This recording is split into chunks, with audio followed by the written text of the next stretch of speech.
미량 원소가 있어야 되거든요.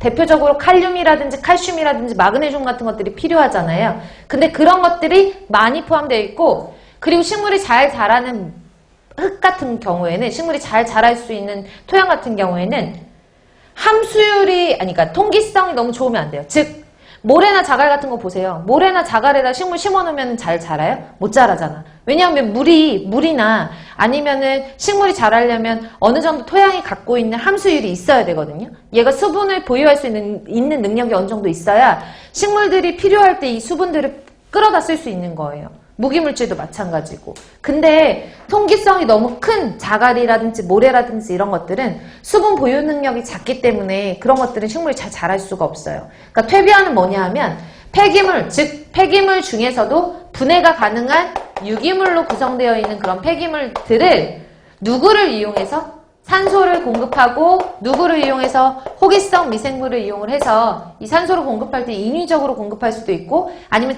자꾸 뒤집어가지고 공기 중에 있는 산소를 이용할 수도 있는데, 어찌됐든 간에 이 미생물을 가지고 수분 보유 능력도 크고 무기염류 함유량도 높은 부식토로 만든 거예요. 퇴비하면 생각나는 거 뭐 있어? 냄새 나겠다 이런 생각 하시죠? 그쵸? 근데 부식토는요, 흙냄새가 나고요, 악취 아니에요. 흙냄새가 나고 흑색이나 암갈색이요. 이해 가세요?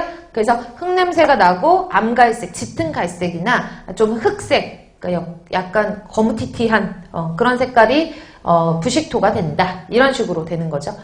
이제 퇴비화, 그러면 퇴비화도 마찬가지로 휴머스가 만들어지는 거고, 얘를 토지에다 뿌리면 토지가 비료의 성질이 좋아진다 이런 것보다는, 그러니까 토지 성질 자체가 약간 척박한 토양에서 비옥한 토양 정도로 바꿔줄 수는 있어요. 토지 개량제로 주로 쓰이는데 많이 안 써요. 왜 안 쓸까요? 퇴비화는 되게 많이 해요. 되게 많이 해요. 사람들이 이거를, 그러니까 나라적인 정책적이나 이런 부분에서는 그래 우리가 버려지는 폐기물을 가지고 퇴비를 많이 만들어야 돼 해요. 하지만 농사 짓는 사람들이 안 써. 첫 번째, 화학비료는 뿌리려면은 요만한 봉투만 사면 돼요. 예를 들어서 1,000원짜리 하나 사가지고 요렇게 뿌리면 돼.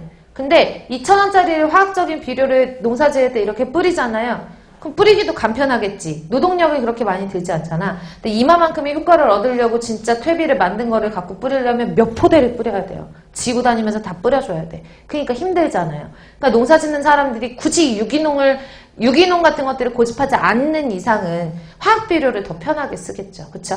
그래서 부가가치가 그렇게 별로 높지 않고요. 그리고 퇴비 같은 것들이 화학비료보다는 이게 과정 자체가 비싸야 돼요. 그래서 실질적으로 같은 효과를 내기 위해서 뿌려주려면 너무 비싸고 양이 많고, 그러니까 퇴비의 단점이 뭐냐면 이렇게 하는 과정에서 실질적으로 다른 폐기물을 자원화하는 공정에서는 장점 뭐냐면 부피가 감량이 되거든요. 원래 폐기물 이만큼 있었는데 이쪽에서 이만큼 선별해가지고 얘를 RDF로 만들거나 SRF로 만들었으니까 폐기물이 요만큼 남은 거예요. 즉 부피가 감량이 됐어. 근데 퇴비화는 내가 아무리 호기성 미생물을 가지고 유기물을 분해하고 나중에